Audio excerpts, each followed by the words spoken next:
Welcome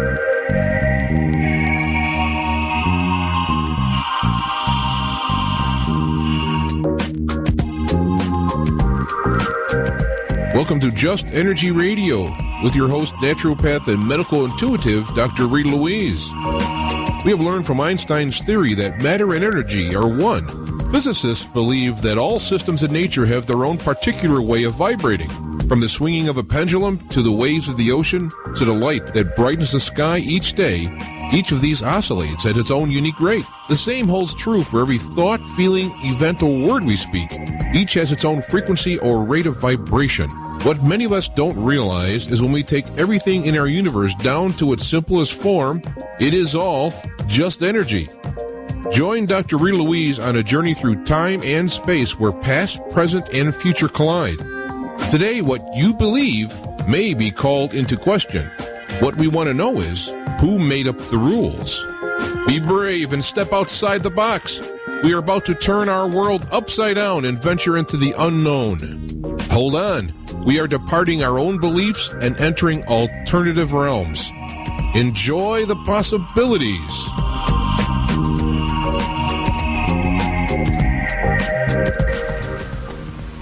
Hello and welcome to Just Energy Radio. I'm your host, Dr. Rita Louise, here live on the Inception Radio Network. And I just want to thank all of you for tuning into the show today. Oh my God, we are going to have an amazing show. We're going to be talking about startling cases of human-alien contact. You know, I feel like I need sound effects and maybe like bad 50s, graphics to go with what we're going to be talking about. But it's just such an interesting and fascinating concept. But we're going to get into that in a second. I have my, of course, little announcements to make. Just Energy Radio is brought to you by soulhealer.com, where you can find out about all the products and services I offer, including medical intuition evaluations, intuitive counseling, and energy medicine healings. From that webpage, you can get to our the Just Energy Radio webpage, www.justenergyradio.com, where you can access our over 6 years worth of archives. You can sign up for our weekly newsletter that'll keep you informed of all the shows that are coming up. And, one of the other places that you can check out the archives is on our YouTube channel, the Just Energy Radio YouTube channel. And for those of you who haven't gone there, other than being able to listen to all the shows on YouTube now, I have been producing these little mini videos. I call them video learnings. And if you're interested in things like aliens and UFOs, I've just published a new little video learning called Deceit Lies, the Reptilian Agenda. And it's about 15 minutes long, and it's got graphics and video and pictures. It really came out pretty cool. So that's on the Just Energy Radio site, YouTube channel. So check that out. Or friend us on Facebook, Just Energy Radio. There's all kinds of ways that you can check out what's going on the show, access the archives, and keep informed of what's happening on the show. A couple of other things. This Saturday is the Granbury Paranormal Expo. Now, many of you have probably heard of Granbury, Texas yesterday or today because it was the city in Texas that got hit by the tornado. Well, kind thoughts and blessings and good energy to the people and families that, lost loved ones or their houses were messed up. I mean, I don't know. But that expo is still happening. So if you're in the Dallas-Fort Worth area, do come down to the Granbury Expo. And actually they're doing a food drive. I don't know what else they're doing to help support the people in Granbury that, lost their homes or lost possessions as part of the tornado. So please do support that event. Also on the 25th, I will be doing a book signing in Plano, Texas at the Barnes & Noble. I'll be doing a little mini presentation. It's all free. I mean, obviously, if you want a book, you have to pay for the book. But the autograph is free, and I just found out my co-author, Wayne LaLiberty, is going to be coming to that book signing also. So we'll be there signing the new book, Man-Made, The Chronicles of Our Extraterrestrial Gods. And if you are in the New York area, I will be there on June 21st and June 22nd. I will be in New Paltz, New York at Inquiring Minds Bookstore. doing a book signing, and then at the Barnes & Noble in Albany, New York on that Saturday. Again, little mini presentation, get a signed book, and the signature is priceless. Let's see, anything else? I don't have anything else, so let me tell you a little bit about our guests and get them on the air. Kathleen Marden is a well-known UFO abduction researcher, author, and lecturer with 23 years experience in the field. She's a MUFON director of abduction research. For 10 years, Kathy volunteered as MUFON's director of field investigator training. In 2012, she was presented MUFON's Ufologist of the Year award.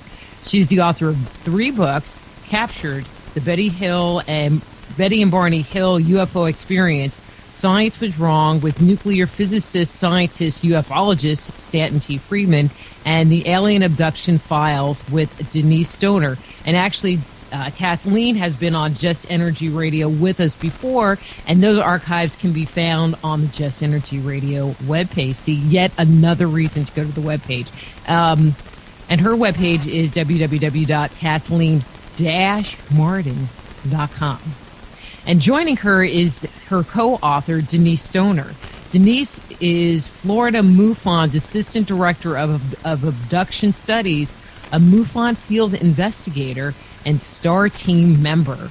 She heads a Florida research group that is part of MUFON's Research of North America, established in 2009, and directed Butch Witkowski of the UFO Research Center of Pennsylvania. For the past 10 years, Denise has hosted private abductee meetings where attendees come to share their experiences. Her involvement in the UFO field spans more than 21 years, and her webpage is DeniseMStoner.com. So please welcome Kathleen and Denise, the authors of The Alien Abduction Files. Hi, ladies. Thanks for joining me here on Just Energy Radio. Hi. Great to be with you. Yes, thanks for inviting us. I am just so glad to have you on. I have to tell you, your book is great. It is just jam-packed with good stuff and very well written. Thank you so I much. always appreciate. Well, thank you. So, Denise, since you have never been on this show before, you know, one of the things that I always like to do with a new guest is just get a little information about who they are. Now, I know that you are an experiencer of an alien abduction, and we're going to get into that piece of the story, you know, as we move forward. But who are you in real life outside of being abducted?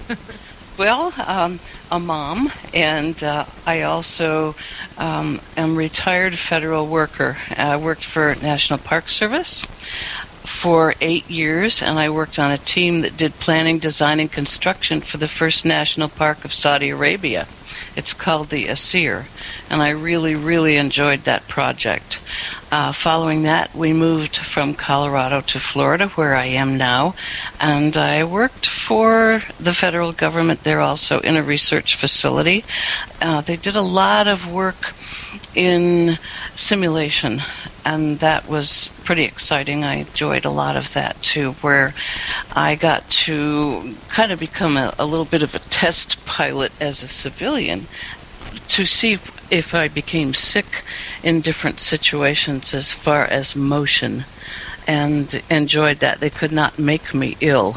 The pilots in the simulators became ill. I did not. And they never could discover why. So I enjoyed that, and then retired a few years ago, and now full-time I like to write, and I hold my private abductee meetings, and I investigate those along with UFO sightings. Okay, and I mean this in the kindest way, but it's going to come out kind of funky. But I don't get the impression that the government hires like crazy people to work for them in those kind of positions, in those kind of leadership roles, you know? And, you know, and my kind of meaning behind that is, you know, you're an abductee, but there must be some credibility to who you are and your story, because the government doesn't hire crazy people, I don't think. I fully understand what you're saying. And they knew that I was a researcher of UFOs, and they knew that I worked with abductees. They did not, however, know that I was one myself. And they were very hesitant to have me ever mention the fact that I was an investigator at my workplace. So I never did. Well, I can understand that, you know. But from the other perspective, you know, somebody making a claim that they're an abductee, for the layperson, they might look at you going, okay, well, that's kind of strange. Yes. But then again, they were developing things in those simulators that became more and more futuristic. And so we were taking aim and setting goals that perhaps our alien visitors had already been to those places. And so we have to take a look at that. All right, I so totally didn't mean to go here at all. But when you looked at the technology that the military is currently developing, do you think that they are reverse engineering? I can't say that for sure, but speaking to some individuals that had worked out at Area 51, for example, that's exactly what they were working on. Okay. I'm going to jump over to you, Miss Kathleen. So Okay. how did the two of you get together, or should I say find each other? Well, it all started when I was going to speak at a UFO conference in Florida, and Denise contacted me. I was living in New Hampshire at the time, and we just had a few email exchanges. Little did I know that a year later I would be moving to Florida. My husband decided he wanted to retire here, and that was fine with me. And when I arrived, I decided I would look up Denise. She seemed like a nice person, and I knew she was very active in Florida MUFON. So I did get in touch with her, and she invited me to one of her group meetings and also one of her meetings for experiencers. And so I went to her meetings, was very impressed, in very, very interesting meetings. She was obviously very knowledgeable about UFOs and UFO abductions. And she invited me to her home for lunch then. And we, over a period of time, got to know each other better. And then one day she told me that she was an experiencer. She told me that she had a missing time event in Colorado when she was driving with her family on vacation. And so I wanted to know more about that. And I didn't know about any other experiences at that point. And she told me that she had had hypnosis for that when she lived in Colorado, and that she no longer had any memory of what she had said, or very little memory. She didn't have the hypnosis transcripts, and she didn't have the audio tapes. And so I, knowing that she had had hypnosis successfully in the past, offered to help to refresh her memory through hypnosis. I'm a certified hypnotist. And so she agreed that she would like to have that. And that's how all of this started. I had no intention of including her story in this book that I had already begun to write. But it was so fascinating, and there was so much evidence that I just wanted to include her story. And then I started to question her, and she said that she had done some writing in the past. And so I asked for some writing samples, and she sent me some chapters, and it looked very, very good, and now we have a book together. So that's Great. it. So, Denise, how does it feel to have basically all of your dirt out there? Well, yeah. I don't just, know. I don't know. For some reason, I just am like being very candid with you today. So I'm just excuse me. I usually try to be just a little more professional. The closet's open, right? Yeah, pretty much. Yeah.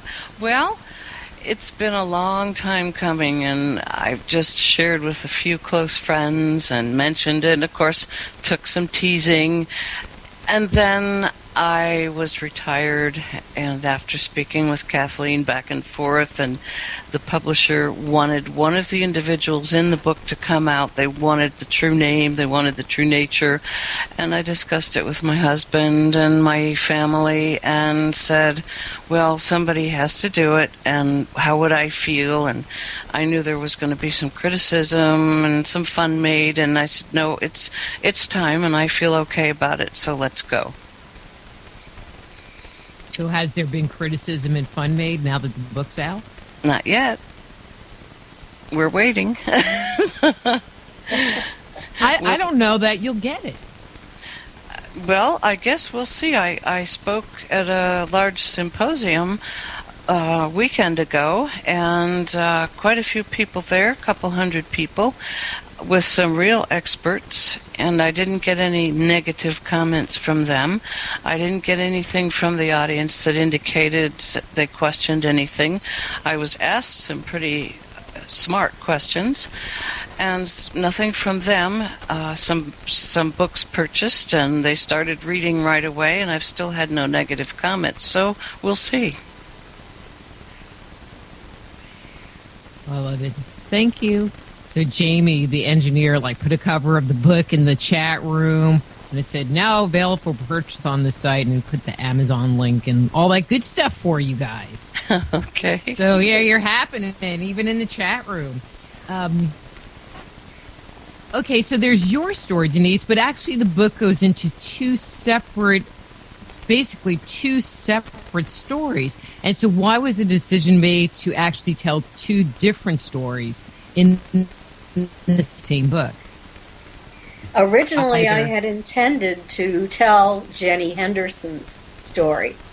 And Denise's story came along, and it was so compelling and fascinating that I wanted to include hers as well. And we probably could have written one book about each. But that's the way it turned out. I wanted it to come out now, to come out to the public. And, we shouldn't be holding back this kind of information. So many people are curious. They want to know what it feels like to be an experiencer, what the details of what experiencers go through during the abduction process. They want to know what they've observed on the craft. They want to know any messages that experiencers have received from ETs. And they want evidence that this is real. And this is all part of the alien abduction files. And I think that that's what makes it a compelling book, and that Denise's story went first because, in my opinion, it is the most compelling of any of the stories that I told in the book. And in addition to Jenny, in the third section of the book, there were several other stories about UFO abductions. I know you had Tom Reed and his family in there. I was like, hey, I know that guy. Yes, Tom was kind enough to cooperate with me and let me interview him, both over the telephone a few times, and then through email messages, and then I wrote from the interview, and I sent the information back to him, and he corrected everything to make sure that it was accurate, And I also did an investigation to try to verify any information that he gave to me. And so it's all in the book. And how important, I mean, there's people's testimony, but how important is it to do an investigation parallel?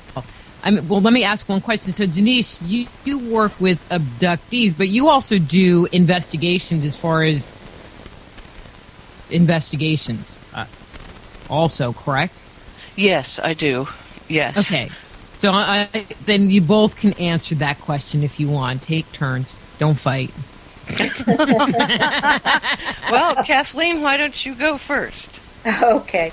Well, when you hear someone's story, that's only anecdotal evidence. It's subjectively real to them. But, and it could be objectively real as well.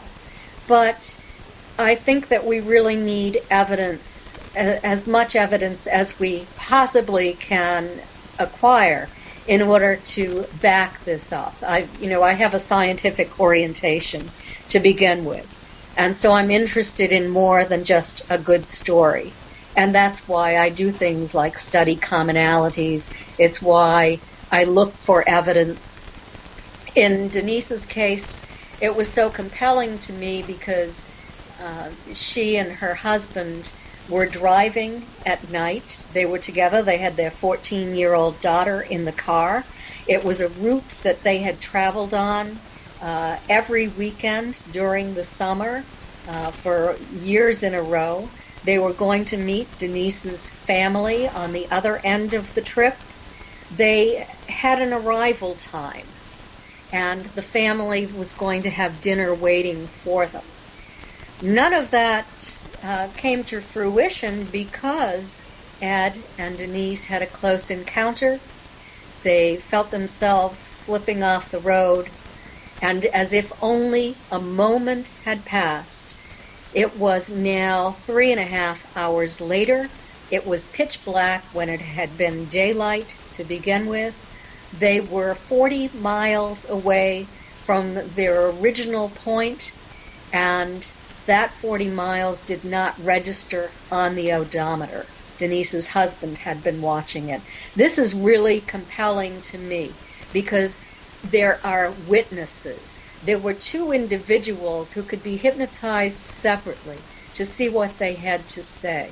So it's this kind of thing. You have to look at a person's credibility.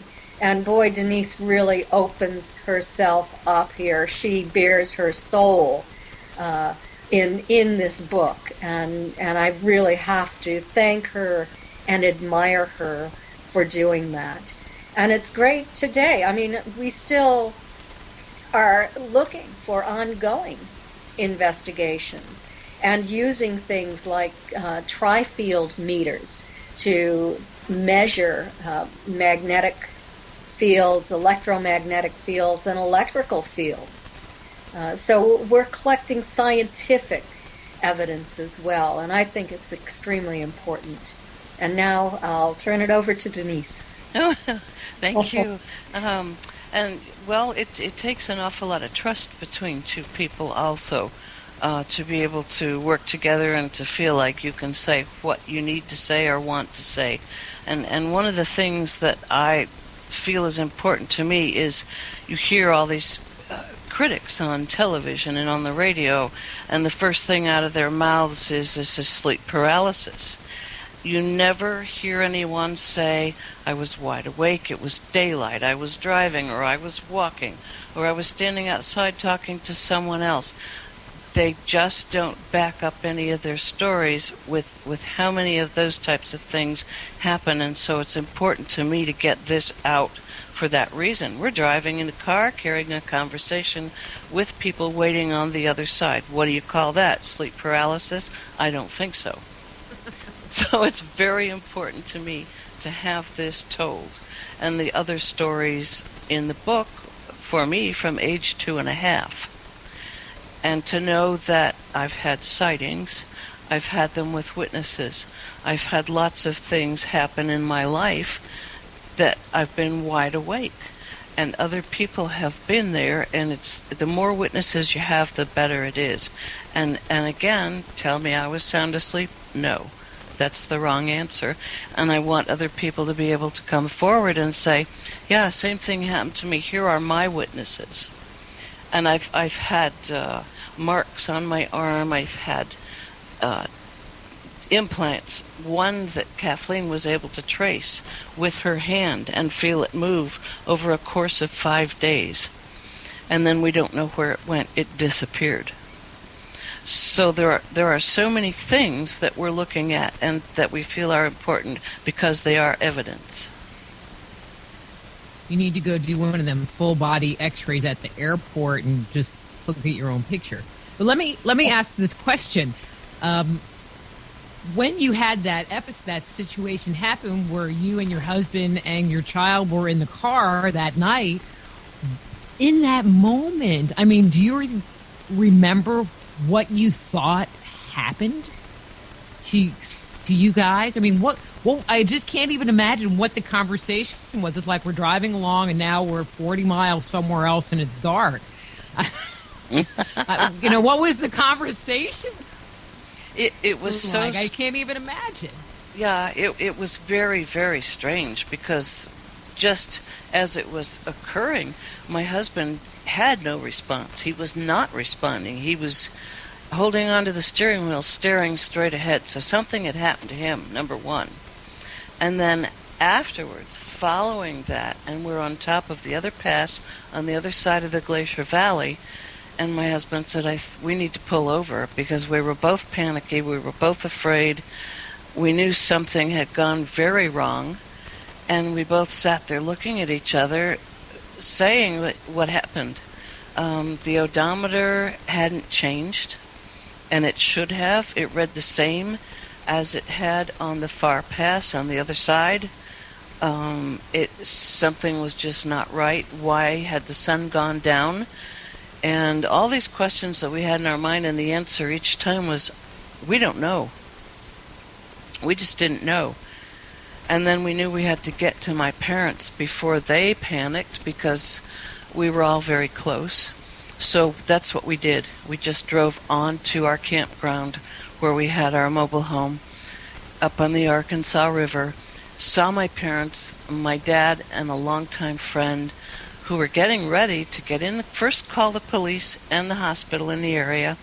Then they were going to get in the car and come through the valley because it was the only way we could drive from the Denver area, looking for our car in the dark to see if we'd gone off the road and see if they could find us. And that was their only method or way of trying to see what had happened to us. And there we were, and when they said, what's gone wrong? Are you all right? What happened? And our answer and response to them was, we don't know. We don't have an answer. And that was your first conscious recollection of something really bizarre. Oh, yes. And that fearful, shaky feeling, nervous feeling like something... We knew that our memory had been taken. We knew that. Interesting. Mm-hmm. Interesting. Yeah. Did Jenny have a similar situation with missing time? Was that kind of her first indicator that there was something going on with her as well? Yes, absolutely. Jenny was a high school student. She and a friend were traveling to a high school basketball game at night. She was meeting her brother on the other end. He had gone to a meeting and then was going to be at the game, and she was going to drive him back home after the game. They were driving, she and her friend, down a back road in New Hampshire on the way to the high school when they saw a rapidly approaching lighted aerial vehicle. She at first thought that it was a helicopter, but it came very rapidly toward them and hovered next to the car. It was then about as high up as the top of a telephone pole. The motor of the car died. Her friend was trying to start the car, could not start it. The next thing they knew, the car started up, and they went on down the road, feeling a little strange, but like what just happened, whatever they had seen, that craft was gone. They headed on to the game. And when they arrived, the high school was closed up, the parking lot was empty, and they could not figure out what had happened to them. They drove to a local variety store and checked the clock there and discovered that hours had passed. It was a school night. She was a good kid. She'd never been in trouble. She was obedient. I guess he was a good kid too. They were very upset at that point. Couldn't remember anything of what happened during that lost time. They drove to her house, and she had to go in and explain to her parents what she could remember. She was afraid that she would be in trouble with them, would have to face the music, and she told them that she had had a UFO sighting and that she didn't know what had occurred after that, and they believed her. The only thing that her parents said is, don't ever tell anybody that this has happened to you. And so she didn't. For years and years, she didn't tell anybody. And then finally she did. In her family, and I'm going to throw this back at you too, Denise, but in her family, I mean, or for herself, had she had earlier experiences, or were one of her parents also an experiencer, so they kind of already knew what was going on? Well, her mother, come to find out, was an experiencer as well. I'm not sure when she realized that she was an experiencer, and I'm not sure that she realized it when Jenny had her missing time event. In terms of Jenny's early memories, she did have a strange memory one morning at age 13, waking up in pain, in so much pain that she wasn't able to sit on a hard surface. She had memories of being on a table, just very vague memories, and just really couldn't figure out what that was all about. Her mother did not seem to be really concerned, just said, well, sit on a pillow if you can't sit down. You would think that a mother would, if she didn't know the cause of this, would be more concerned than she was. She may have known the cause. And so that might have been the first time that Jenny was taken, or it might have been even earlier, because she had undergone hypnosis at one point. This is not with me. I tend not to take people back to early childhood.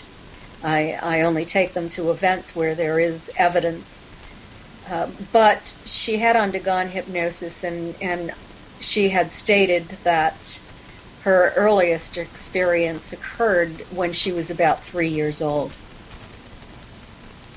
So, you never know when it occurs that young with somebody, but I can tell you that in my study with Denise, the commonalities study, we found that 36% of the respondents felt that they had been taken before the age of 5. So perhaps it was real, perhaps it wasn't. She's not willing to say that it was, nor am I. What about you, Denise? I mean, that was your first conscious there's something wrong going on. But now that you've undergone some hypnosis and have kind of opened yourself and your mind to allowing those memories to come back, how far back does it go for you? Back to age 2.5.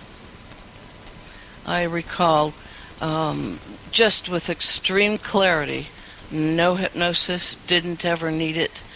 When I saw something in the sky that was huge right outside a window, and my mom was in the hospital giving birth to my sister, and my grandfather was taking care of me, and I thought it was a nursery rhyme character. I thought it was Humpty Dumpty. That's a child's mind, and it definitely was not.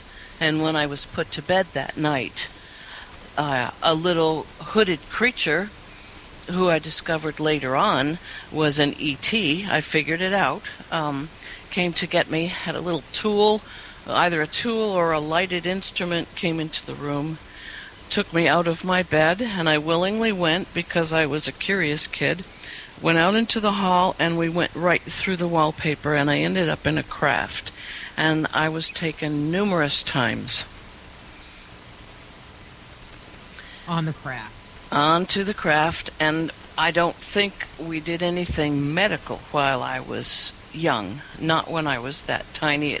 I think that I was taught some things, shown some things, had some lessons that I had to learn, and then brought back.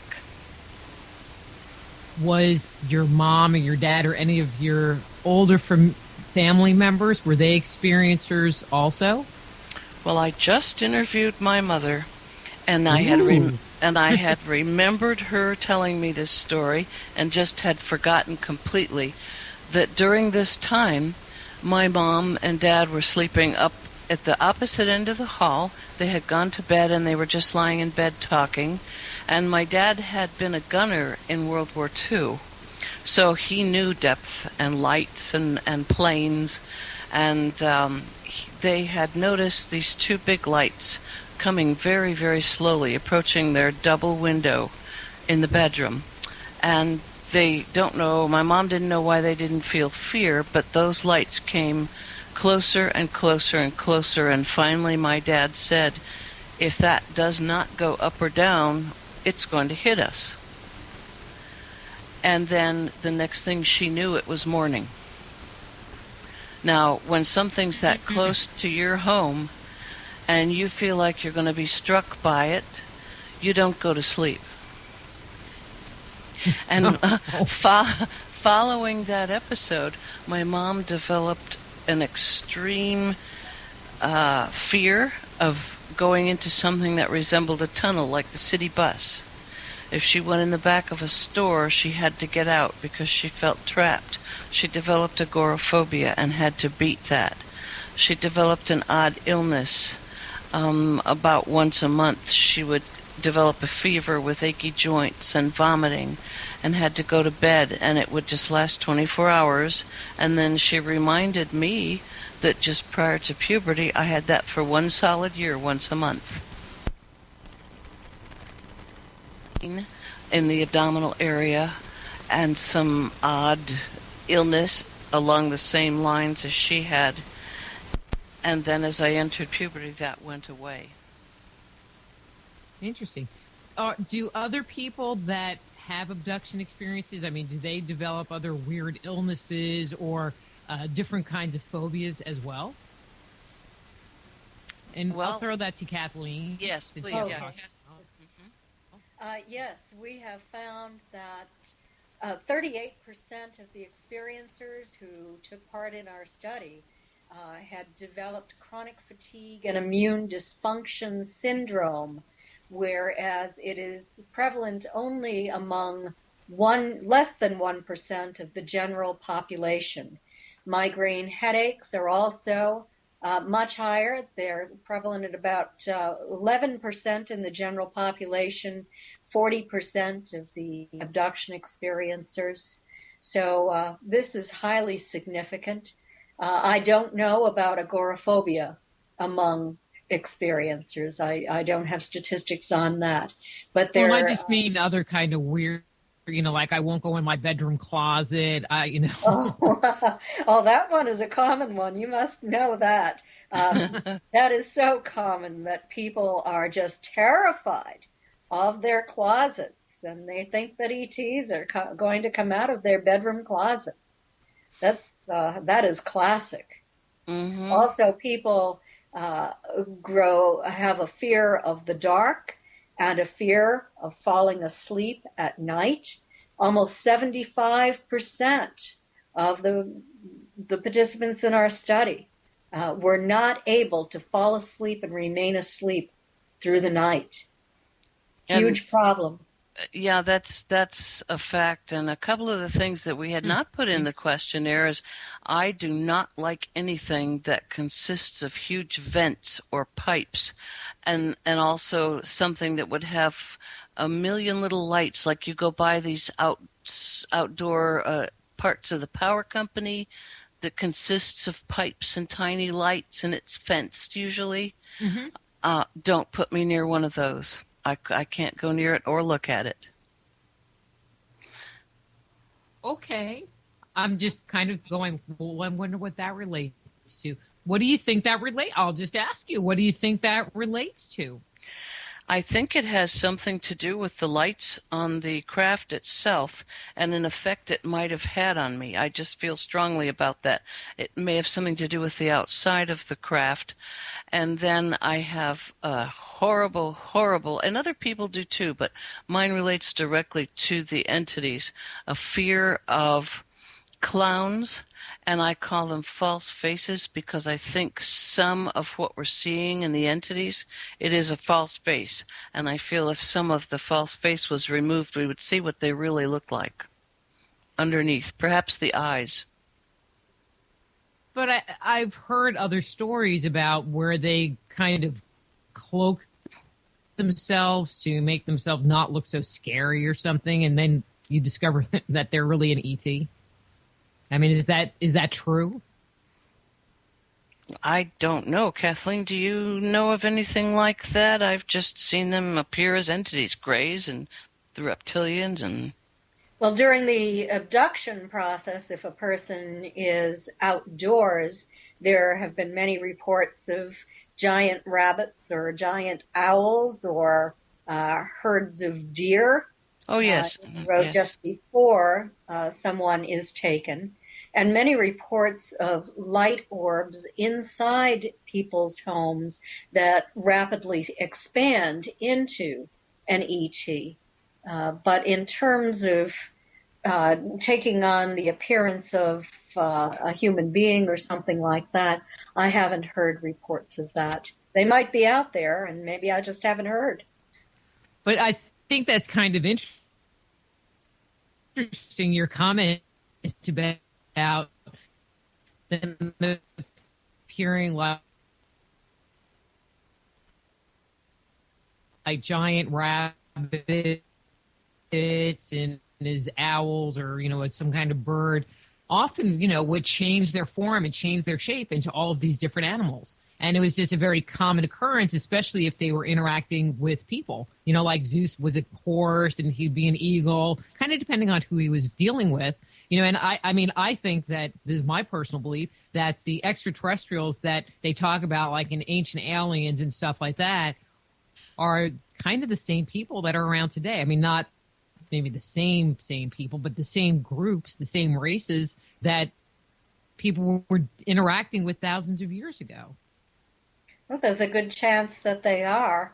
And I wonder if the ETs are actually transforming into these different shapes and entities, or if it is the human perception that is being altered. And that's one of the pressing questions that I have right now, something I'd like to look deeper into. And I would also, because of their ability to move through objects or appear to, I had an entity that appeared and wanted me to go with him, and for some reason, did not look them in the eye.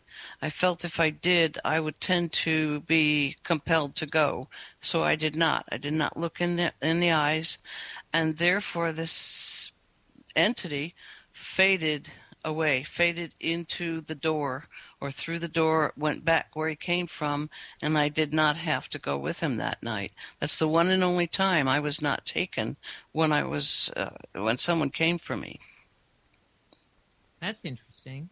Mm-hmm. I want to make a comment from a mythological point of view, and it's not something that I've spent a lot of time looking at, but from the few instances that I know, for example, in Norse mythology, they would talk about Freya having a cloak, a feathered cloak, and if she put the feathered cloak on, she could fly.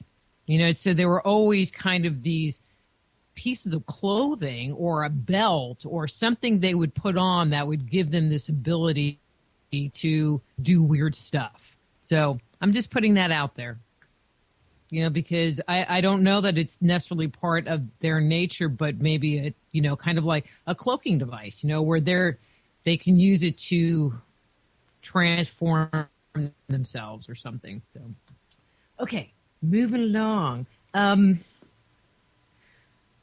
So Denise, what was it like, or what did you think? I mean, since you're here firsthand, I mean, it's like, ooh, I can just pick your brain about the whole feeling part. Well, I mean, I feel like that's the part of this book to me that is just really compelling.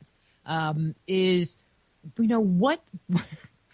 did you think when you realized that you were an experiencer and, these weird things that were happening to you weren't just your imagination and there was really some kind of rational explanation to them? Well, because I had the experiences when I was younger and put together the pieces telling me, okay, those were little grays that came from me then. I had the experiences when I got older and then being taken with my husband in Colorado. And then I finally went through a kind of a transformation that involved my religious beliefs and spent 3 days, what do I believe in now? What do I not? What do I toss away? How do I handle this? And so came out the other end, I think, far more open-minded than I've ever been in my life, not willing to stay in a closed arena any longer and allow anyone to tell me what I could believe and what I couldn't. And I have my own type of belief system, and I know what I know, and I know what I saw, and I know what I went through. And I'm very accepting of it. And I know that there's fear involved, and I know that I don't sleep until between 4 and 6 o'clock in the morning. And I know that those things are real along with the crafts that they fly around in. Kathleen, is that, do other people that have experiences like this, do they come to accept that, that that's them as easily as it seems Denise did? I think that Denise was very accepting of her experiences.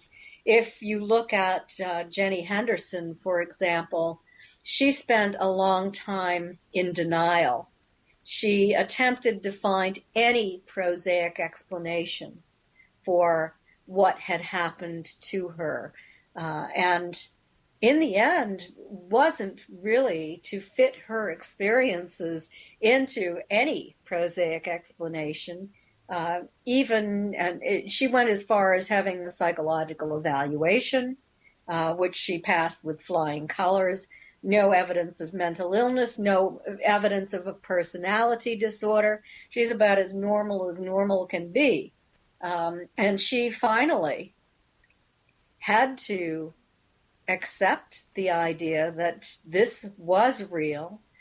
And deep down inside, I think that she knew that it was, but she didn't want to appear to be odd that wasn't acceptable in her value system to be odd or eccentric, and therefore she pushed it down, and she tried to deny it, and she tried to ignore it. And all it did was to increase her level of trauma. And she really had a struggle working her way through all of this to come to the point where she could accept reality and stop attempting to rationalize what was going on. It helped when she and her mother discussed it together as adults, and she discovered that her mother was an experiencer too. And this gave her a family member to talk to. She had talked to a couple of abduction researchers. She had talked to my aunt Betty Hill. But when she came to me in around the turn of the 20th century, she was ready to do some fact finding and to explore her life and her experiences and accept them. It was extremely difficult for her when her children were taken as well and remembered being taken along with her. And, she's finally come, I think, to the point where she's able to accept all of this and looks upon it as not being so incredibly frightening as it had once been for her. She's gained an understanding of what's going on, and all of that is in the book.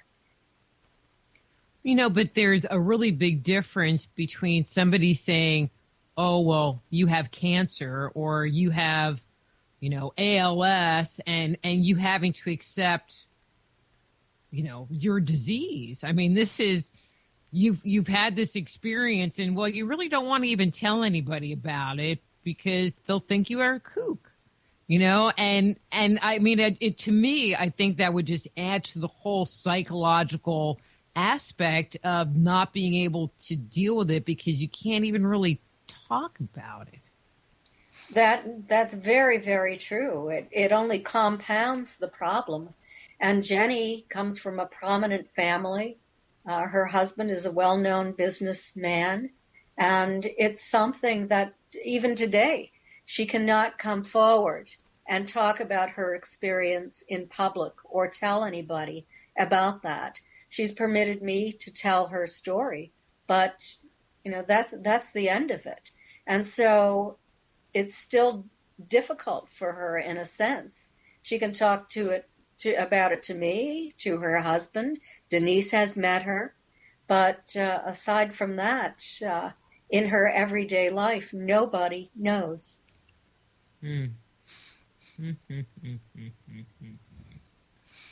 Well, then let me ask this question. I had this really good question written down that kind of ties in that with that, but of course I can't find it.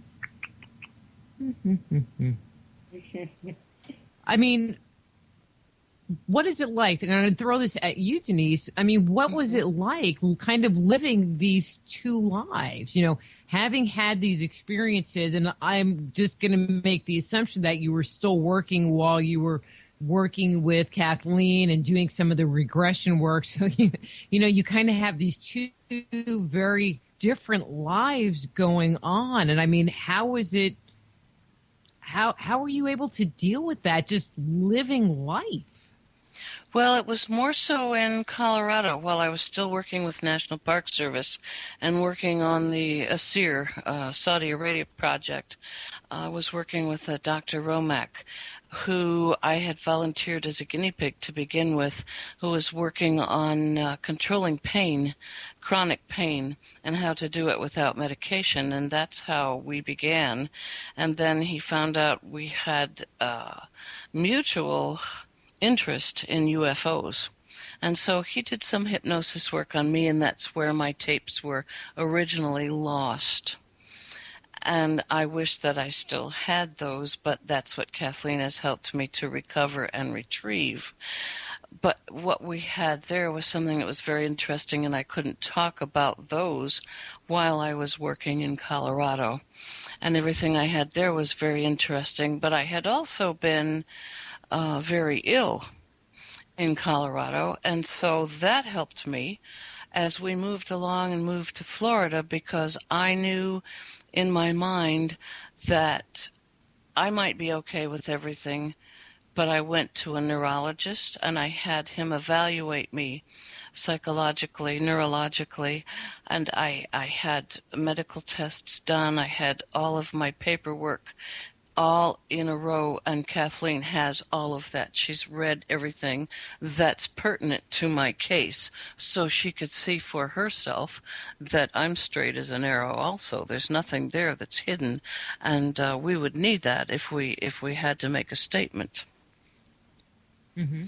So even though I was okay with it, and that I may be asked for that someday, I knew that I had to have it done, even though I didn't question myself. So we have Go ahead. And Kathleen, I mean, is Denise a typical case of somebody dealing with having had these experiences and being able to cope with day-to-day life? Or is she kind of an exception? I think that Denise does extraordinarily well. When I met her, I was surprised at how well she was able to accept this. Because many people can't, and they do simply hide this information and internalize it, and it comes out in all sorts of negative ways in terms of illness and in terms of personality changes. Denise is just extraordinary in that sense. Well, imagine that, Denise. You're extraordinary. Well, I would rather use what I have to help others and not be weird. But you know, all of my best friends are all weird. I think if you're like those regular people, they're boring. Well, I mean, what is normal? Yeah, I don't know. I don't know. You know, and I mean, I've worked as a psychic for years, and then, you know, and it took me quite a while to like come out of that psychic closet because people just looked at you like you were weird. I mean, now there's a whole lot more acceptance, but 20 plus, not too many pluses, years ago, you couldn't really say stuff. You know, you couldn't say, oh, well, you know, I work as a psychic, or I'm an experiencer, or I see dead people. I mean, there was just not even the room for it. Where now that whole, it's kind of, I mean, I'm going to say it's kind of okay. And people are curious and people are interested and don't just look at you like you're weird.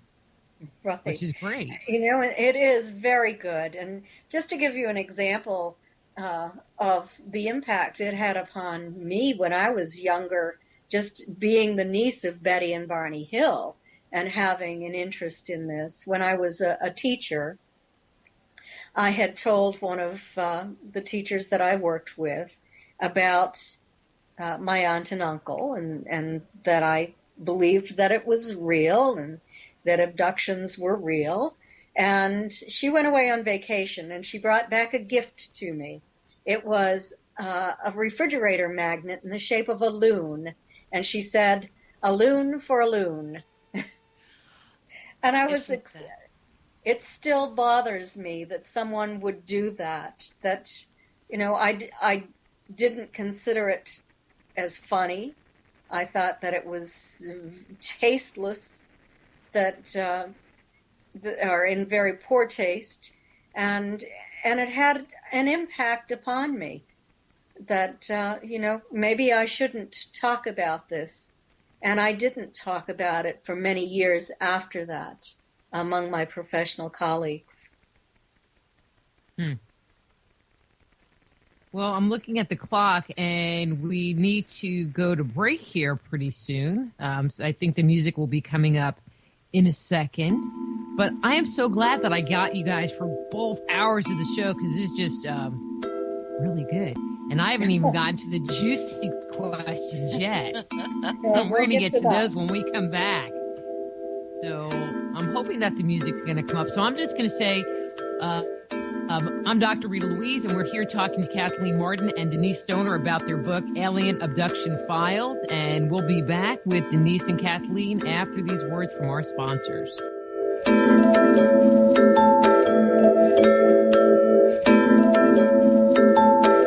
Just Energy Radio with your host, Dr. Rita Louise, will return right after these messages.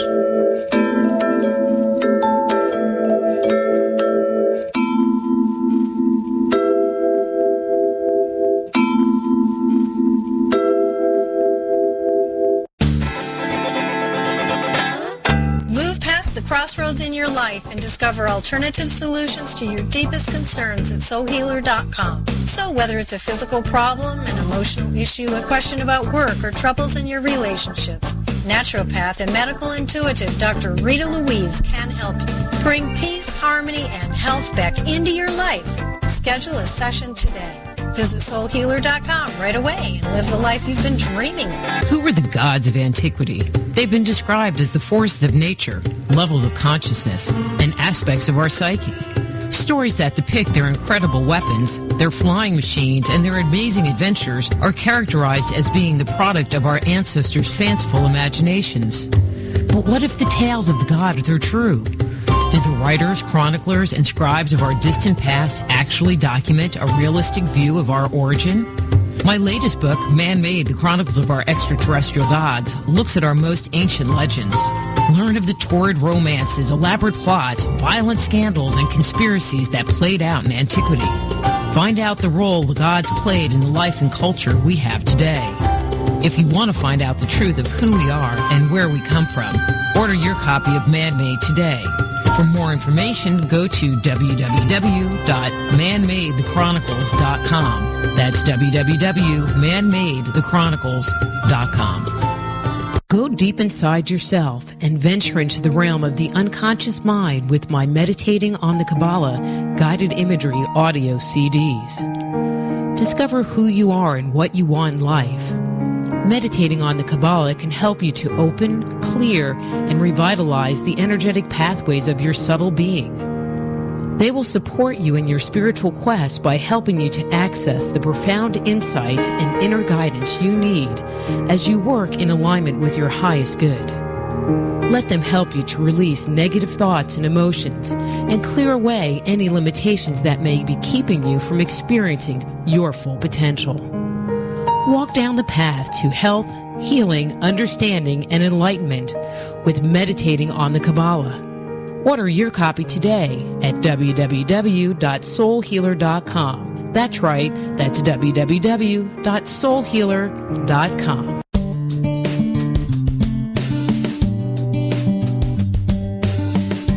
Are you sensitive to energy? Want to explore the world beyond the five senses? Looking for a new career as an alternative healthcare practitioner? Then the Institute of Applied Energetics, Medical Intuition, and Energy Medicine training programs may be right for you. Our comprehensive curriculum provides students with a deep understanding of how to detect, evaluate, and transform the subtle body, as well as techniques for correcting energetic imbalances that may underscore a person's ability to experience radiant health.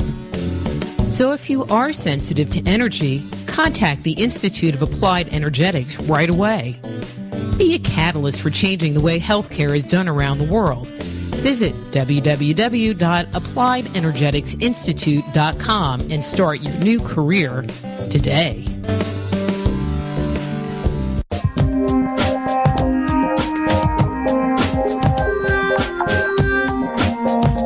Back to Just Energy Radio with Dr. Rita Louise.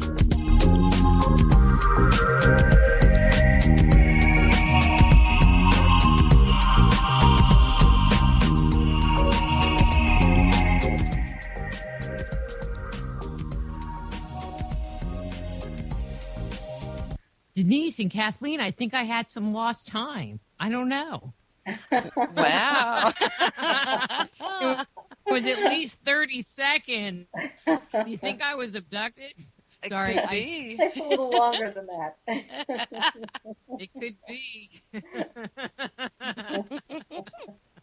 Well, welcome back to Just Energy Radio. I'm Dr. Rita Louise, and we're here talking to Kathleen Marsden. Her website is kathleen-marden.com, and Denise Stoner, her website is denisemstoner.com, about their new book, The Alien Abduction Files. And don't forget, Just Energy Radio is brought to you by soulhealer.com, and do check out our webpage, www.justenergyradio.com, or our Just Energy Radio YouTube channel.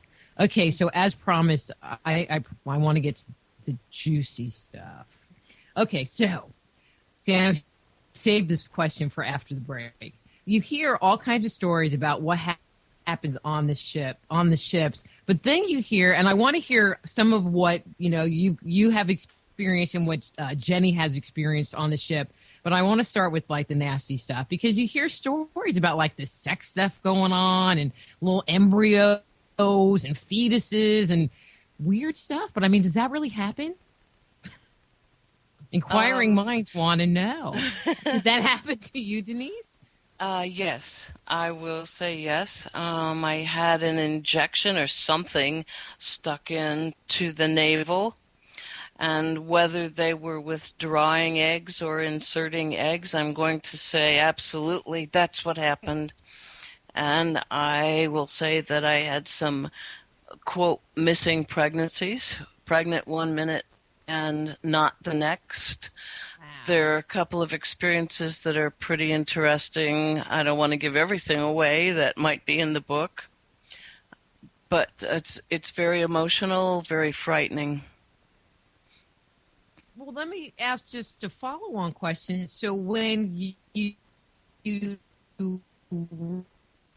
realized that you were pregnant, did you ever have any like ultrasounds done or blood work to confirm the pregnancy? I mean, was there any, because we were talking about evidence earlier, was there any quote unquote evidence that you were pregnant other than you thinking you were pregnant? Oh, yes. I went to the doctor, and they weren't big on ultrasounds back then. They just didn't do them to do them like they do today. But yes, I went to the doctor and had a pregnancy test, and the next thing I knew, there was no pregnancy and no sign at the time that there had ever been one in this one instance. And then another time when I was quite a ways along. I was not quite at the end of the first trimester, but enough that you would have been able to identify a fetus.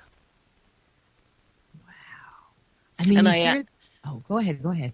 I actually miscarried that and had an experience immediately following that aboard a craft.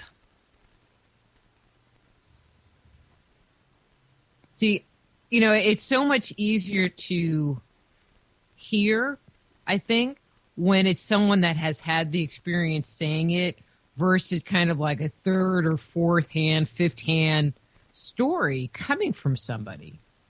You know what I mean?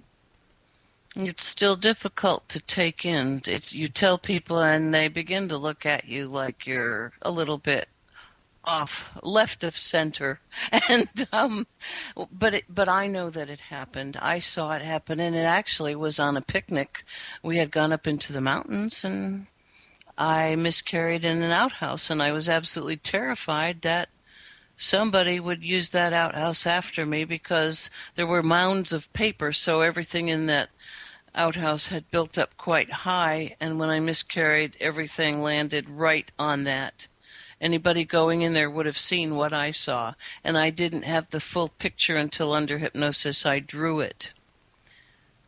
And then when I went up to meet my family at the top of the mountain, they were all standing stock still under some sort of trance, and I was taken aboard a craft. So, all right. So you didn't realize you were miscarrying at that point in time? Yes.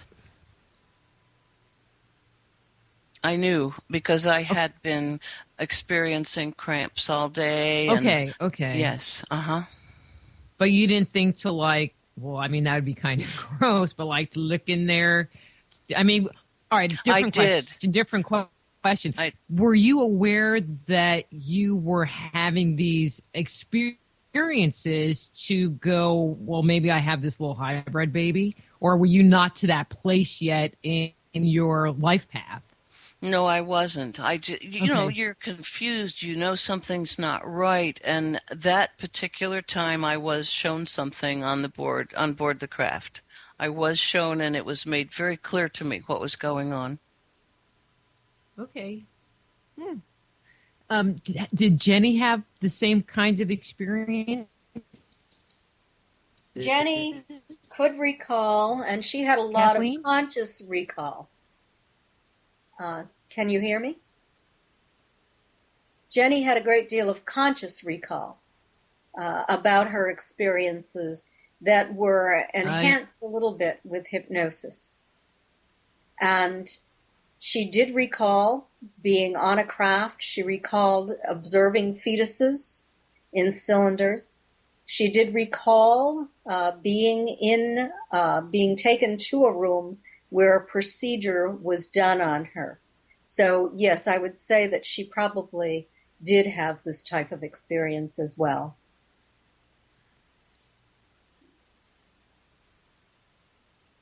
All right. Do either of you have any thoughts, speculations, insights into why they're doing this? That would be highly speculative. Do you want to go first, Denise? Yeah, it would really be speculation. It would be guessing. It would be Denise? Making assumptions, and I would have to say that if I were to make a wild guess, it would have to do with possibly breeding emotions back into their population. That would be one. I had a strong feeling about that. Okay, I just came back from another, missing time episode, so.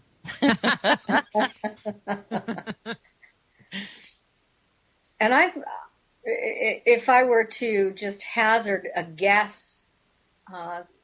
they're following family lines, genetic lines.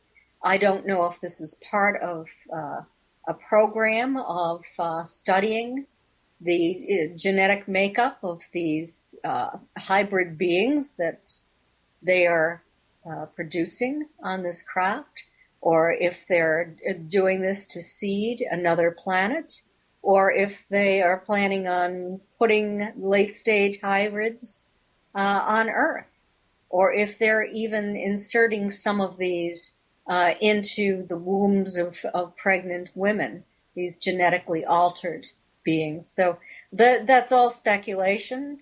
We have no real evidence to back up any of this. So your guess is as good as mine on that one.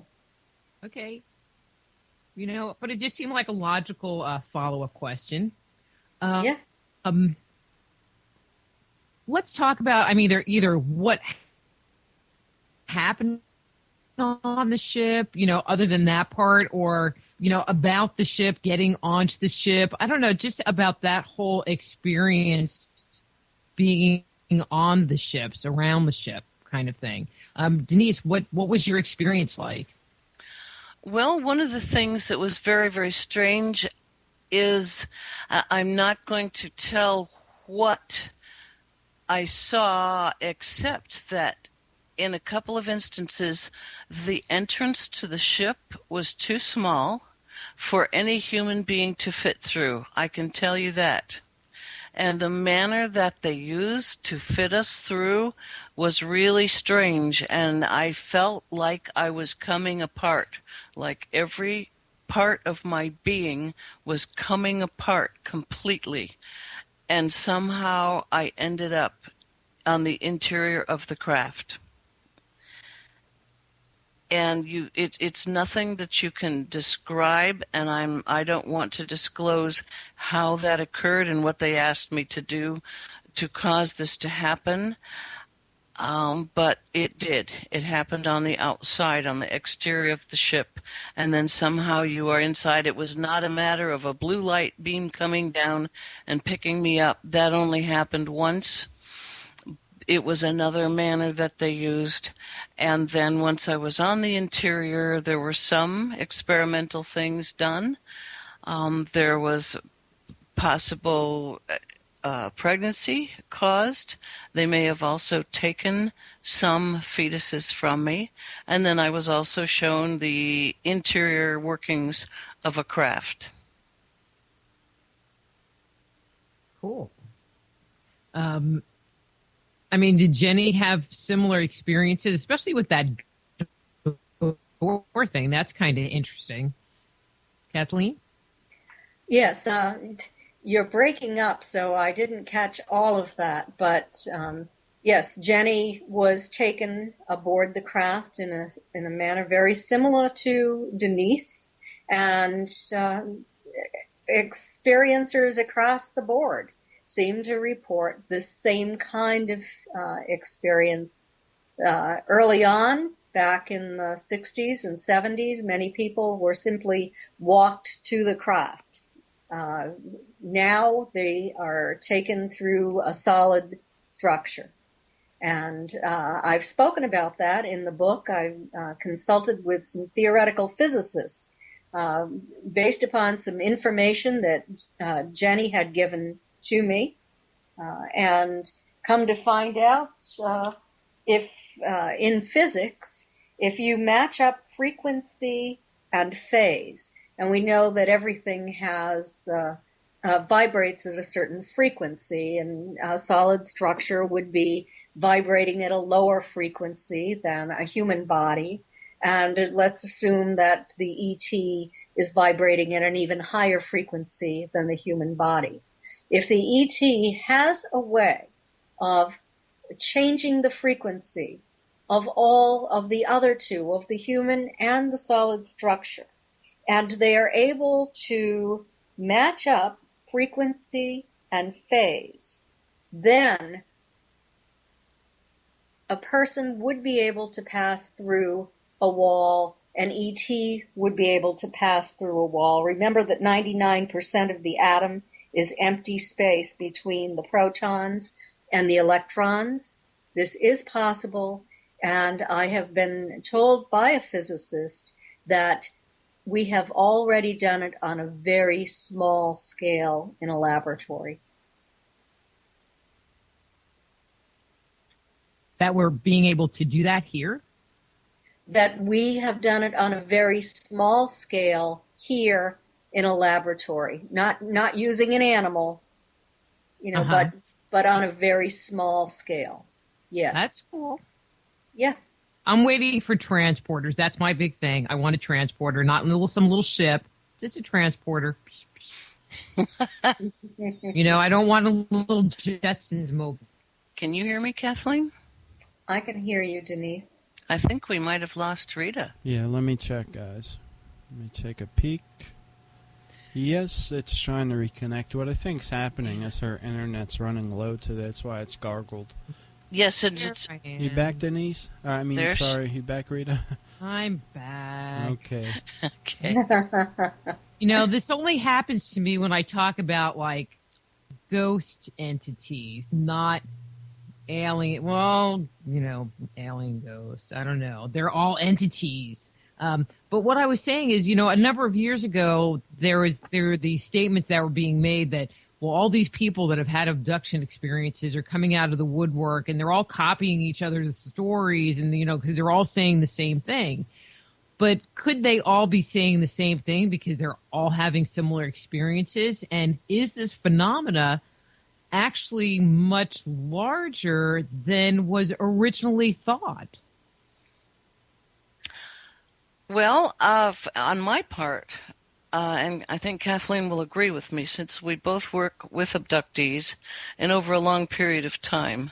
There are markers and secrets that we hold back, just like on a crime scene, that never get disclosed to the public because they help us to discover whether or not an abductee is a wannabe, whether they're kind of drama queen or king, and we need to know this in order to help the ones that are truly real. Mm-hmm. I agree with Denise. That is what I look for as well. And it stands to reason that people would have the same kind of experiences on the craft. When we prep somebody for surgery, we follow the same protocols. We don't try a different technique with 10 people and then a different technique with the next 10, that sort of thing. So it makes sense that people are experiencing the same types of protocols on board the craft. But even with your little secret code words that people need to come forward with their display, have you, through your investigations and working with abductees, discovered whether this phenomenon is actually a much bigger thing than maybe was originally thought? Or is it actually a smaller thing and there's just a lot of fake people? I just been trying to gauge some scale here. Denise? To me, it's difficult to answer that question with certainty. Certainly some researchers think that it's really much smaller than we believe. But, then we have the Roper poll that has indicated that maybe 4% of the population of the United States has had this kind of experience. So I cannot state with any certainty one way or the other. There are a lot of people who contact me who believe that they have had these experiences. They seem credible. Certainly, I'm not hypnotizing them. So a lot of this information that I receive through hypnosis, I'm not receiving from other people. I don't know. I just don't know. No, I would have to agree with Kathleen. The one thing I can say that I find is highly unusual, when I hold an abductee supporter group with no media and no one allowed in there other than those of us that support abductees, that over a 10-year period, everyone that comes in there and literally spills their guts, and stories are told by, let's say, celebrities and pilots and policemen and people that would not want their stories to get out to the general public. Nothing has ever leaked out of that room once it is told, and I find that highly unusual. And so once you tell your story, if you're not serious and some of it is not happened to you, you're not going to, once you've heard someone's story, and you take that in, you're not going to say something about yourself, I don't think, that isn't unusual to you and something you're not looking for an answer for, and you're not going to go ahead and leak that next person's story outside that door. So I think it's happening to some degree to more people than we think, whether they're taken aboard a craft or it's just an experience that happens on a path or somewhere where you're alone, feel compelled to go out and see something. There's all degrees, perhaps, of this abductee thing. And Denise has told me that over the years, people have come into her group and they had initially thought that they were experiencers, but as they learned more about this from other people, they realized that they're not, that there's really something else going on. And then they end up leaving the group. Interesting. I mean, because one of the things that in the book you were talking about, what else could it be,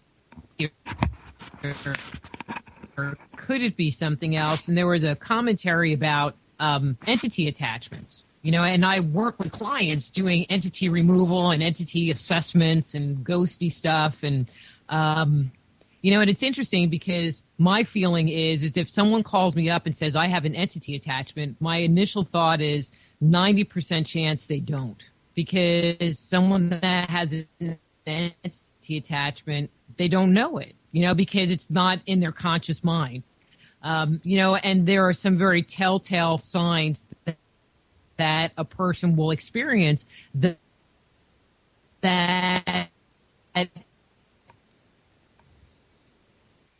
to me, just in general conversation will be a dead giveaway. Like, yeah, that person has an entity. Like a very similar scenario, except probably with very different signs and symbols, which we don't have to exchange notes right here. But but just my little 2 cents, I have never worked with someone that has an entity attachment that also, in my opinion, in my psychic opinion, has been an experiencer. I've worked with a couple of people that were experiencers, and they're not even remotely the same from a emotional, energetic place at all.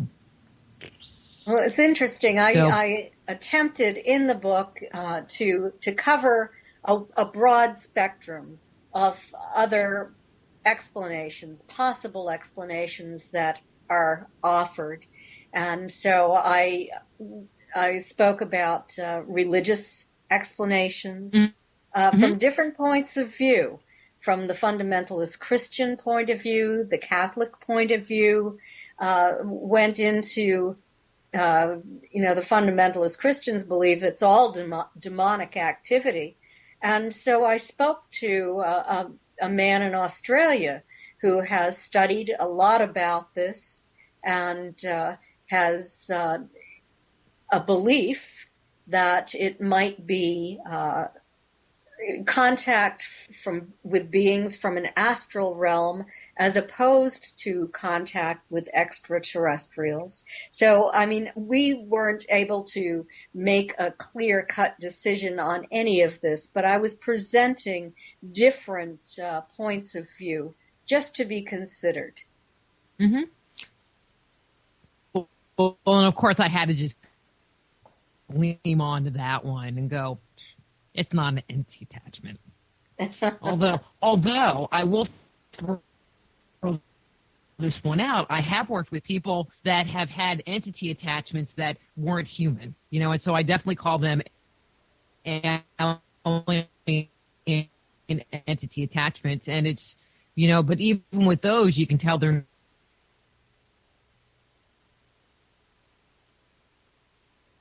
not from this planet to carry. Maybe I'll write a book about it. No. It might be interesting. In the cases, and in these 2 cases, was there any physical evidence obtained? In terms of Denise and Jenny, physical evidence that could be studied in a laboratory. No, I was not able to collect the physical evidence at that point. I have since then, in another experience that Denise had more recently, since I had written the manuscript, collected some evidence. And Denise can tell you more about that, but boy, it was really extraordinary to get electromagnetic readings from her vehicle and also a very strong electric field reading from her body. And I must say that after this, we didn't measure just Denise. I always have to have a control, so we measured Denise's daughter, Denise's husband, myself. It was Denise who had that strong field, and no one else.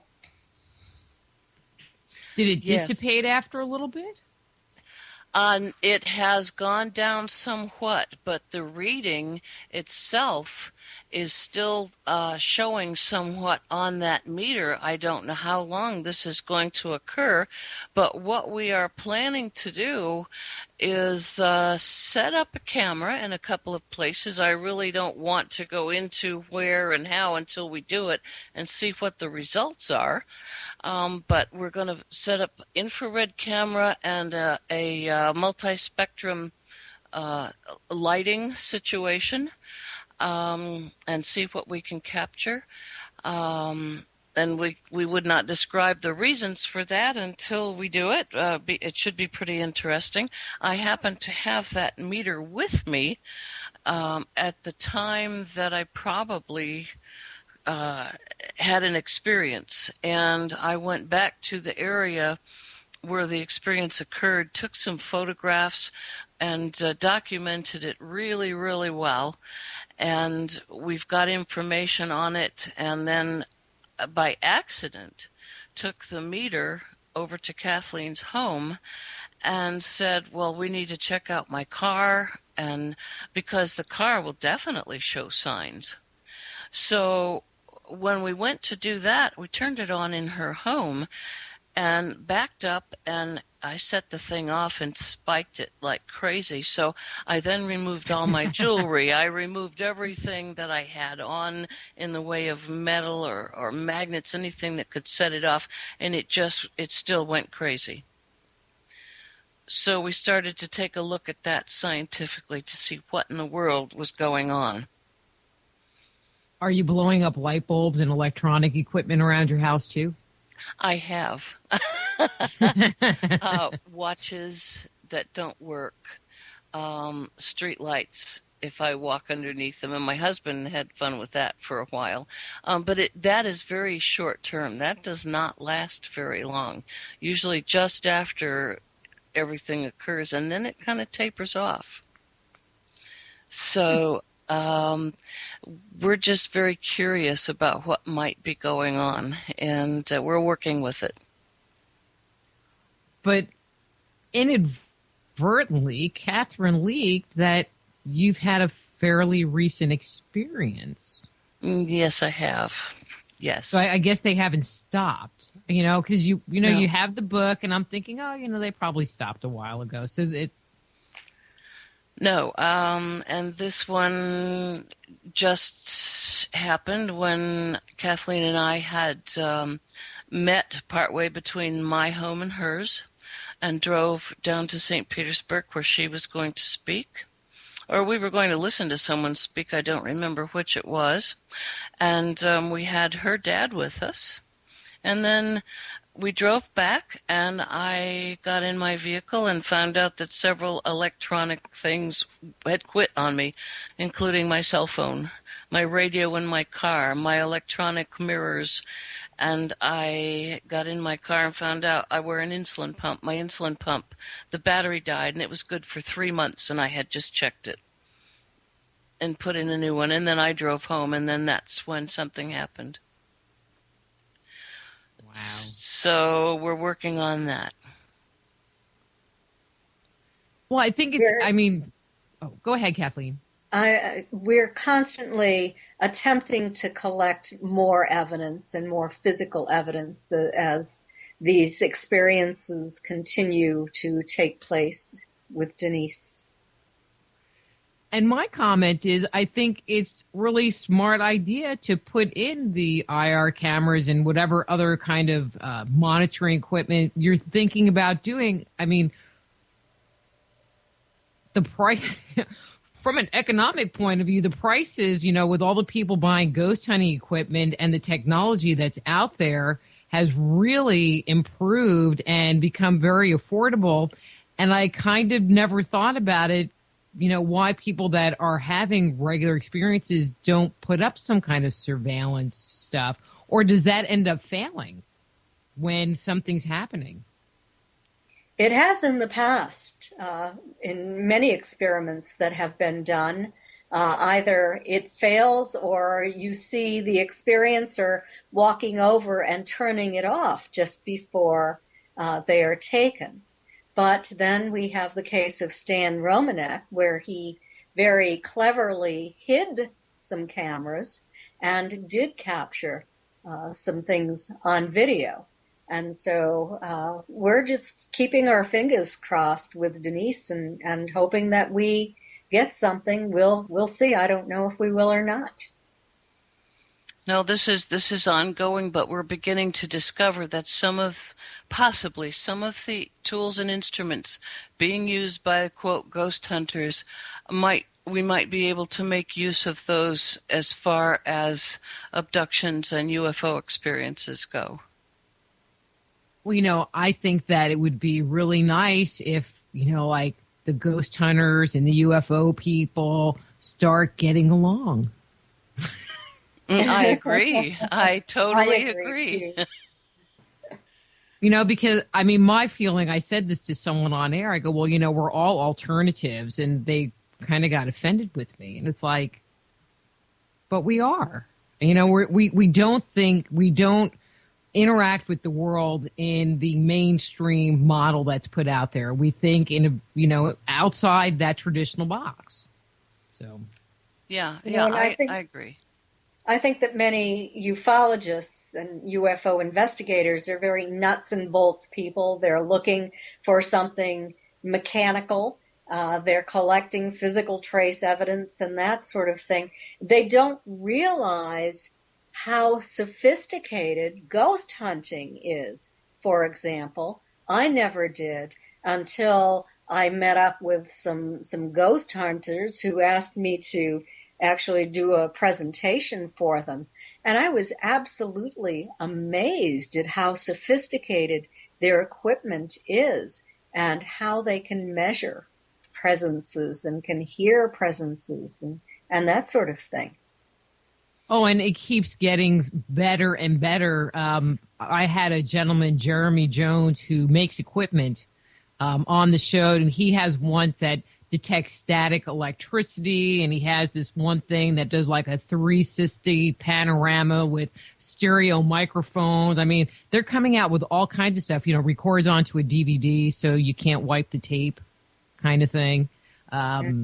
Just more and more stuff. And even the science behind it, there are people that are out there looking from a scientific point of view and not just from a, hey, we're in a cemetery, let's ask some questions and maybe we'll get some static back. It's becoming a field of research, which I think is great. And I think it should be too. And I've gone on a couple of real legitimate ghost hunts, and I've learned about some of their equipment. As a matter of fact, a meeting that I held, I invited a very, very good ghost hunter to come and speak with Kathleen, and I was in the middle acting as the middleman, and she brought all her equipment so we could see how possibly in the future we could combine interests, and it worked out very well. We had a full house as far as people coming with like minds and asked the appropriate questions. It worked out nicely. Wow. That just makes me smile and feel good. That whole concept. So let's kind of shift gears here a little bit and let's talk about the ETs. Either with your experience, Denise, or with Jenny's experience, or kind of even in a general sense, and, maybe even look at all three areas. We were talking about ghosts, and what about the idea that they're interdimensional beings? Based on your experience, Denise, or Jenny's experience, or other people's experiences, do they feel that these are interdimensional beings, or, you can't say they're invisible, and you're just seeing them in your mind's eye. I don't think, but what do you guys think? Well, Jacques Vallée came to the conclusion that he thought that they were interdimensional beings and sort of then walked away from the field after he had reached that conclusion. I've come pretty close to that myself because you can't ignore that part of the information that you receive. However, I'm wondering if the idea that a three-dimensional ET coming from a planet to Earth might have the scientific knowledge in order to change the structure of their bodies and move through space. And we know, from hundreds of reports that they're moving through solid surfaces, that they can be invisible. If they have that capability, how do we know if they're interdimensional or if they're coming from another planet? And, that's been a big argument, but you have abductees and experiencers. I know that that's the proper term, but a lot of these people are abductees. They don't like what's going on. They don't approve of it. They're on the craft. They can touch, they can feel, the ETs touch their bodies. They're on a solid surface. There is medical equipment used upon them. They are in as real an environment as we are in our own homes. It's not something that is invisible or that they can't feel. So, I don't know. I think that we might have a number of different things going on here. Perhaps some are interdimensional. Perhaps some are astronauts from another planet who have this advanced scientific knowledge. And perhaps sometimes we have people who are having out-of-body experiences and visiting an astral realm. That's so, my Denise, opinion. did they seem like solid 3D to you? They were definitely solid 3D. There was an experience that made me report this to one other organization that happened here in Florida. It happened by my own home, and there was a being that I attempted to draw that didn't relate to any of the others I've ever talked about, and I saw this individual as highly spiritual, in a robed situation, kind of a brocade robe. I couldn't decide if he was actually a hybrid type of person, and showed me and taught me, I think he was there as a teacher, something that I needed to know for the future. And I don't know that that particular being came from another planet, or if that was interdimensional, because he seemed to know an awful lot about the future. And so that one, and I don't know if I could have touched him. I don't know if he was touchable, and I didn't attempt to do so, nor did that being touch me. That's the only time and the only indication that perhaps that was interdimensional, and I felt really different and special about that being. Interesting. In these experiences, are people talking about like one group of ETs? You hear everybody talking about the reptilians, or, the Greys, or the Arconians, or I don't know, there's a million names out there. But is it just the Greys that are doing this, or are you finding either, from personal experience or through your investigation, that there are different groups out there? The people that we wrote about in this book have encountered Greys. They've encountered insectoid type beings, the praying mantis type beings. One person has encountered someone that they think might be a Nordic being, and two have encountered reptilian beings. So this, most individuals have encountered Greys or the insectoids, and the Greys and insectoids have been observed working together on the same craft. So that was rather interesting. Yes, and I've observed that type of thing also, but I have not seen myself more than that special being alone in the one craft and the various sized ETs. and then the strange-limbed insectoid or reptilian type of creature. Those have been my experiences. Well, Denise, in your abduction, your experiences, have there been like really big differences, or have you been taken by different groups? Did that make sense? Yes, the same one from age 2.5 has come as a guide or an escort for me always, with the exception of that one spiritual being. Always is there, has come for me and taken me to the craft. Once there, I can't... the individual that has done all the medical tests that I call the doctor, that's always been pretty much the same one. The people, or I guess I would call them the grays that are lining the hallways, I don't know what those are. I call them the soldiers. And they line the hallways, and they don't tend to move or appear to be even able to motivate or become mobile, I guess, unless they're asked to. So I don't know if they're the same ones or not. They look too much alike. The source, I guess I would call it, that runs some of these crafts, they're kind of all one and the same, but yet they're all separate, and that's very difficult to explain, and that affected me physically. I brought back something that remains with me physically. Okay.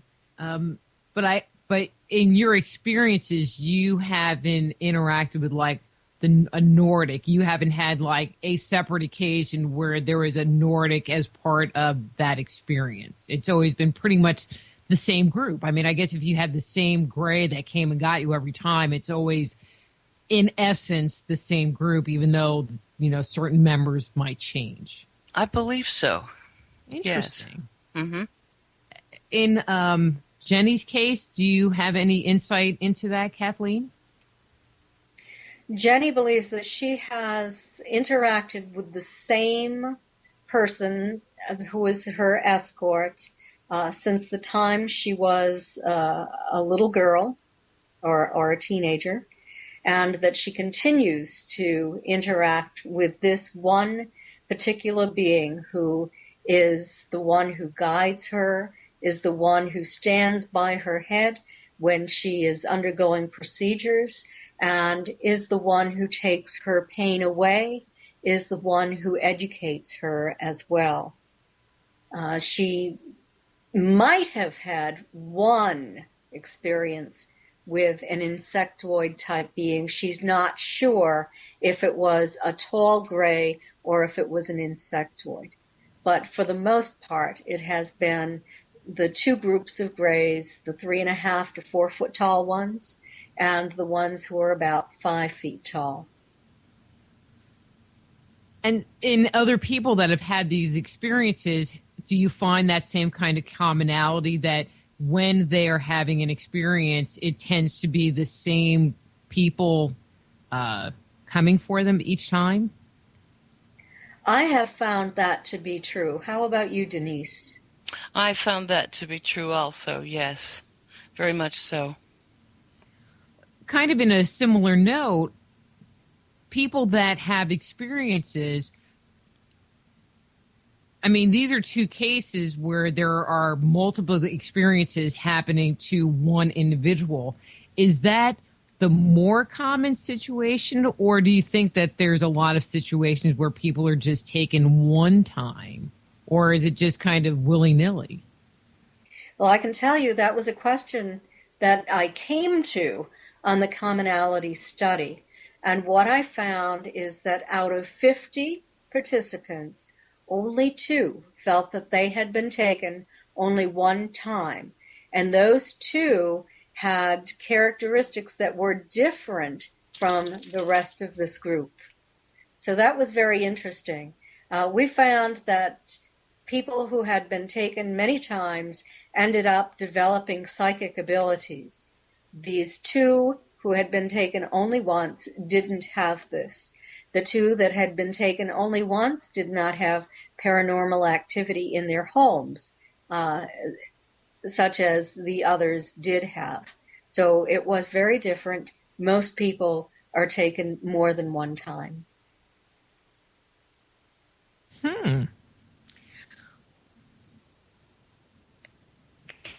Kathleen, I mean, have you ever had an experience? I don't know I've ever asked you that.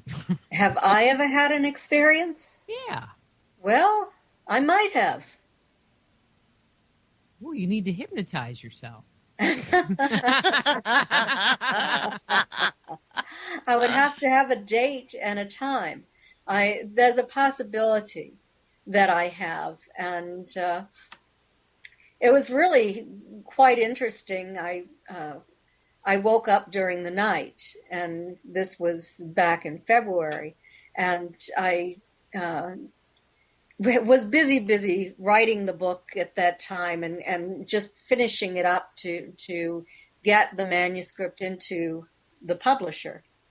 And so I thought, when I woke up, having these messages from ETs streaming through my mind, it's because of the work that I was doing. And so I went to turn over in my bed, and I discovered that my lower back was very, very painful. I had difficulty turning. And then when I rolled my head over, I discovered that I couldn't even put it down on the pillow because it was so painful. And I started to wonder what was going on, and I thought about a prosaic explanation.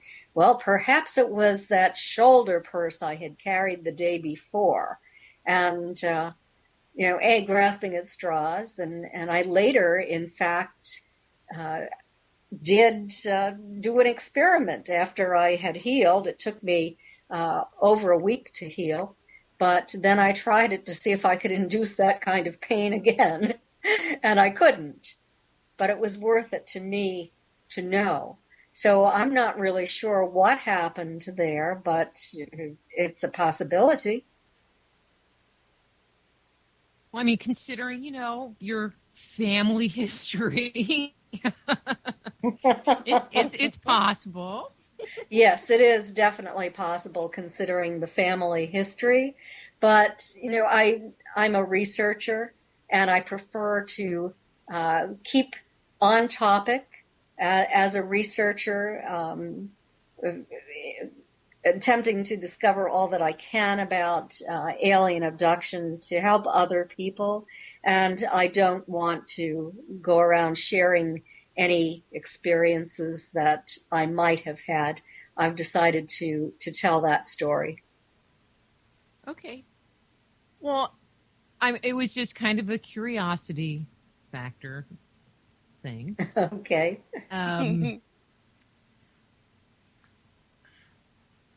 I don't know. It's like I have all of these questions, but we only have 5 minutes left. And so I think I'm going to ask you, is there any points that okay, I'm going to put this in a different way. I want to have you guys come back, okay? Because there's a whole other, the more scientific part and the study that you guys did, evaluating kind of the bigger picture of the extraterrestrial abduction scenario, which we didn't even touch. I mean, we didn't even get close to touching. And so I would love to have you guys come back. And we kind of talked about it a little bit, and I'll just make the announcement now, is that, I'm a rotating host on Epic Voyages Radio, which is here on the Inception Radio Network on Monday.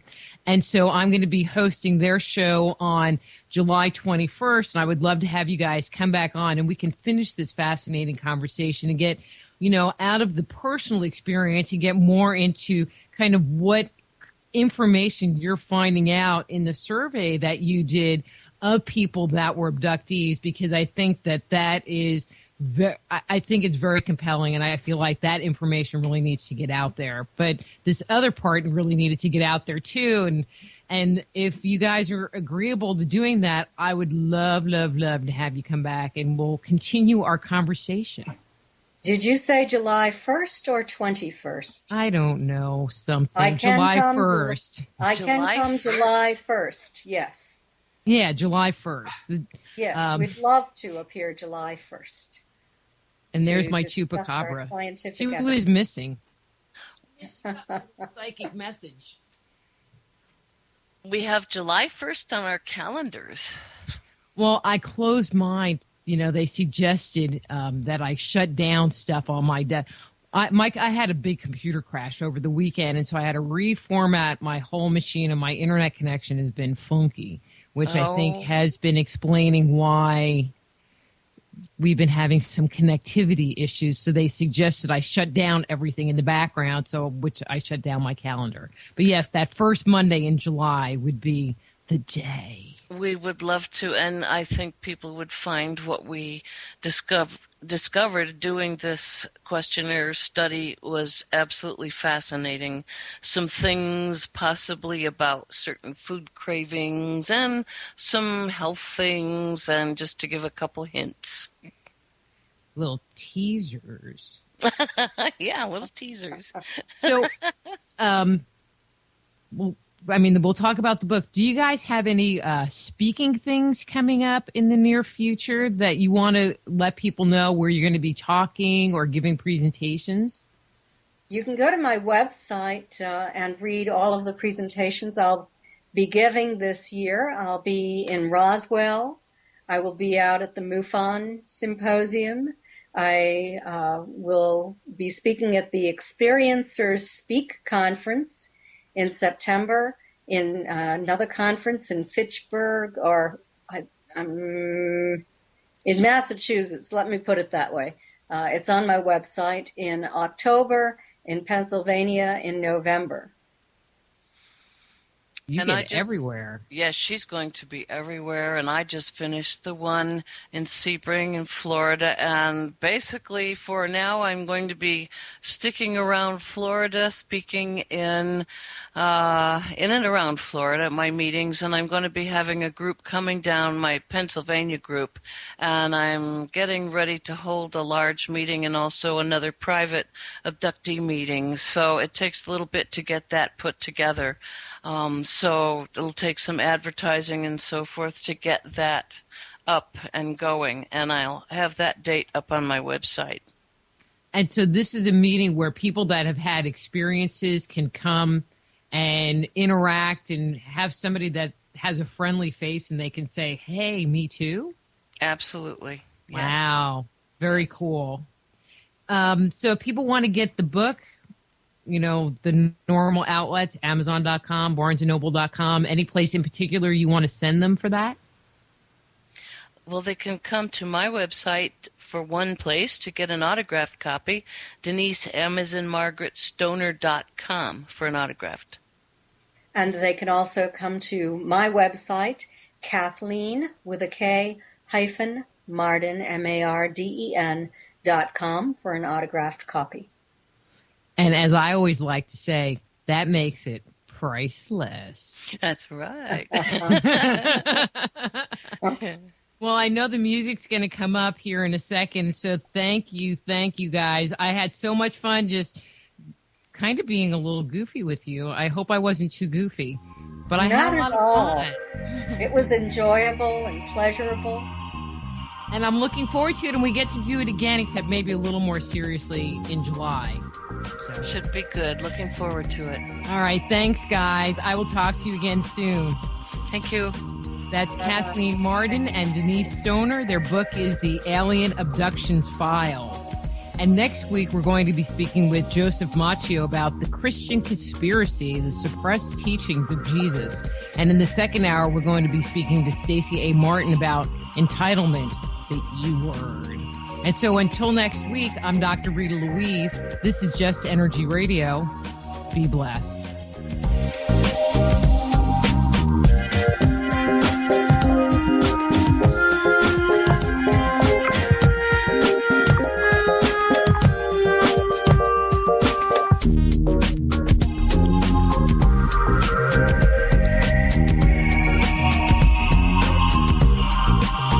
Join host host, Dr. Rita Louise, each week at this time for Just Energy